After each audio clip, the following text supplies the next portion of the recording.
She loves to swing her hair around and make noises with the beads and the braids. And cornrow braids are one of 8-year-old Tessa's favorite hairstyles. Yet it hasn't always been easy for her adoptive mother, Amy Breck, to find someone in South Dakota who knows how to do them. She's full African American, and I am obviously Caucasian. So one of my biggest challenges with her was figuring out how to do her hair. Rachel Gorsuch is the woman behind Tessa's natural braiding hairstyle. She is one of only a few people in the state who have mastered cornrows, dreadlocks, and other ethnic hairstyles. It just like completely changes the way somebody looks sometimes, you know, and then like their reaction afterwards is usually really cool because they're smiling and they feel good about themselves. And her passion for hair braiding began at the age of 14.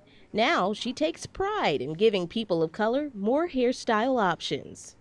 I was just doing it on the side for friends, but then I realized there was just no one in Sioux Falls that really does it besides a couple of us, so I started doing it for a means of living and supporting my family. And there is a problem, however. Under current state law, natural hair braiding falls under the supervision of the state's Cosmetology Commission. That means Gorsuch is required to finish 2,100 hours of schooling to get a cosmetology license before she can charge for her services. Yet she says the craft is seldom taught in cosmetology schools. I even started out going to school for like 700 hours, and I just realized it was just not related at all. She says in her work, she only focuses on manipulating hair in its natural state and doesn't use any chemicals. For that reason, she doesn't feel a cosmetology license should be required for hair braiding. And she's not alone in that opinion.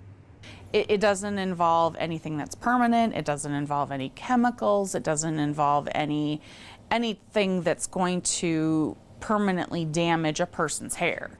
Breck and Gorsuch are a part of a group of women who took their concerns to the State Cosmetology Commission in Pierre last September.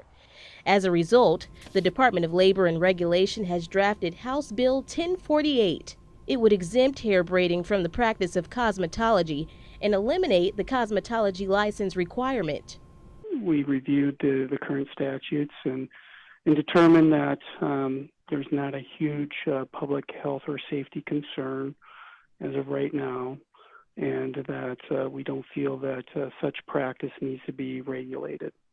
If state lawmakers pass the bill, Hart believes it would make it easier for people to find hair braiders in the state. Provide them access to receive the service in South Dakota without having to travel to other states to receive the same. It would also give people like Gorsuch the chance to continue making a living. She says she might even open up shop without having to meet the state's current cosmetology requirements. A lot of them are clueless on how to do their kids' hair, so it's important to like let the people that were given this gift, you know, share their talent and be able to help other people feel good about themselves. And people like Amy Breck and her daughter Tessa. You know, she wants her hair done, and especially she's getting to that age where it's starting to matter and mean more to her, and she deserves that. With Eye on KELOLAND, I'm Kayla Kelly.